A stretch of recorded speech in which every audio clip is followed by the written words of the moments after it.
قومی اسمبلی کا اسپیکر جو ایوان کی کارروائی چلاتا ہے، لیکن ہمارے ہاں دیکھا گیا ہے کہ اپوزیشن اس کے عہدے کے وقار کا خیال بھی نہیں رکھتی۔ اب آج جو قومی اسمبلی کا اہم اجلاس تھا، ناموس رسالت کے اہم معاملے پر، اس اہم اجلاس میں ایسا ہی منظر دیکھنے میں آیا جس میں اپوزیشن کے رکن نے قومی اسمبلی کے اسپیکر کے سامنے اپنی بات منوانا چاہی۔ اب آج قومی اسمبلی میں ناموس رسالت کے حوالے سے قرارداد پیش کی گئی جس میں فرانسیسی عمل کی مذمت کی گئی۔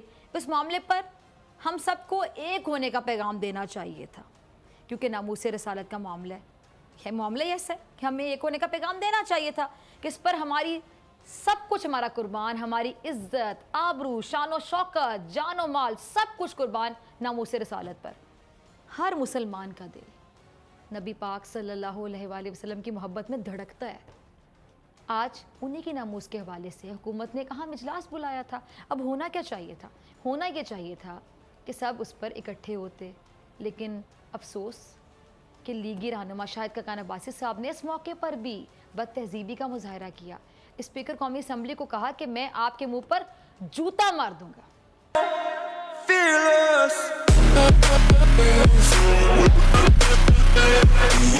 Welcome to all India times. All India times کی نئی ویڈیو میں آپ سبھی کا سواگت ہے۔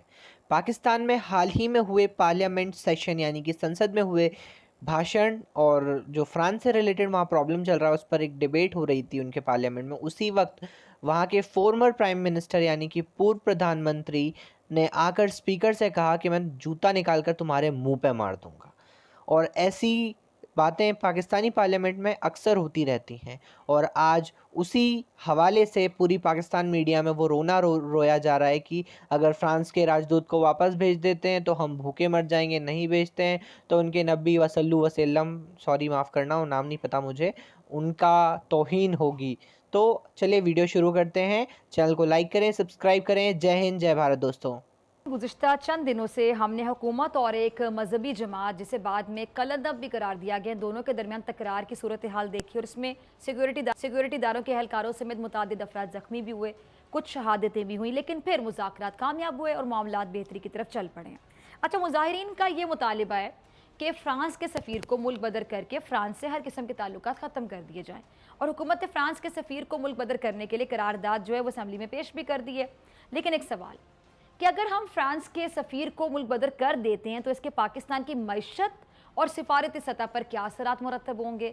فرانس یورپی یونین کا ایک اہم رکن ہے، France UN security council کا بھی مستقل ممبر ہے، اور پاکستان کی مجموعی ایکسپورٹس میں ٹیکسٹائل سیکٹر کا اہم حصہ ہے، اور اس حصے میں سے ایک بڑا شیئر یورپ ایکسپورٹس کا ہے۔ اب یورپی یونین نے پاکستان جو جی ایس پی پلس ہے اس کو بھی ایک سٹیٹس دے رکھا ہے، اور یورپی ممالک کا پوری دنیا میں ایک اہم مقام بھی ہے، اور پاکستان کیا ان ممالک سے اپنے تعلقات خراب کرنا برداشت کر سکتا ہے؟ فرانس کو آپ بڑے اچھے طریقے سے سمجھتے ہیں کیونکہ آپ بطور سفیر رہ چکے ہیں اور پاکستان کے لیے خدمات انجام دے چکے ہیں۔ اب یہ جو معاملہ جس طرف جا رہا ہے فرانس کے سفیر کو ملک بدر کرنے اور تعلقات ختم کرنے سے، آپ کو لگتا ہے کہ سفارتی سطح پر پاکستان کے لیے ایک بہت بڑا چیلنج ہوگا؟ یقیناً بہت بڑا چیلنج ہوگا، بلکہ اس کے خاصے منفی نتائج ہوں گے جو کہ بڑے عرصے تک پاکستان کو بری طرح اس پہ اثر انداز ہوں گے۔ اس لیے ویسے بھی دیکھیے خارجہ پالیسی کے فیصلے جو ہیں سوچ سمجھ کے کیے جاتے ہیں، جذبات میں بہہ کے نہیں کیے جاتے۔ اور دوسری ایک سوال ایک اصول کا بھی ہے کہ کیا فیصلہ ہماری حکومت یا پارلیمنٹ کرے گی، یا ایک گروپ جو کہ جلاؤ گھراؤ کر کے دباؤ ڈال کے حکومت کو مجبور کر رہا ہے کہ خارجہ پالیسی کا فیصلہ اس کی مرضی کے مطابق کیا جائے۔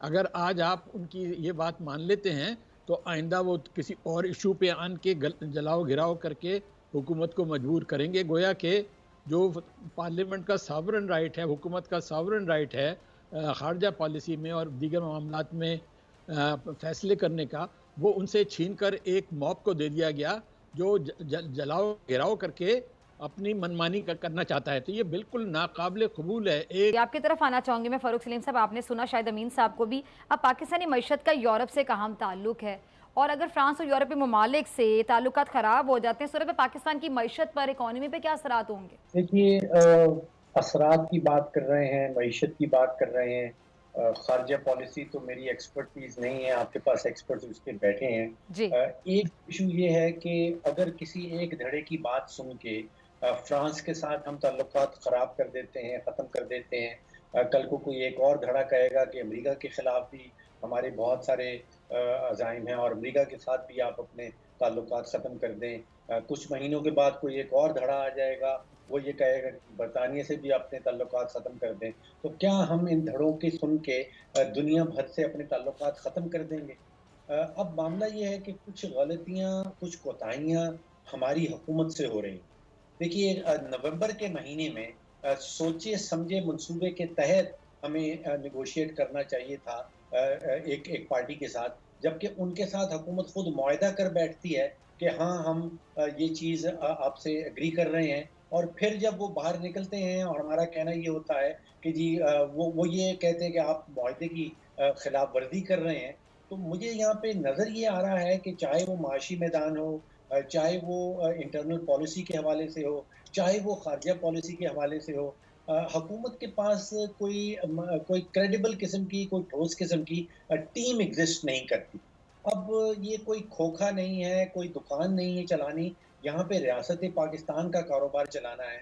اور معاشی ٹیم کے حوالے سے تو میں بڑا کلیئرلی آپ کو بتا سکتا ہوں کہ ہم نے پہلے سنا تھا کہ ایک معاشی ٹیم آ رہی ہے جو اسد عمر کے صاحب کی لیڈرشپ میں ہوگی، 8 مہینے انہوں نے کام کیا، پھر حفیظ شیخ صاحب کو لے آیا گیا، پھر سنائی گیا کہ وہ بہت زبردست کام کر رہے ہیں، پھر اچانک ان کی چھٹی کر دی گئی۔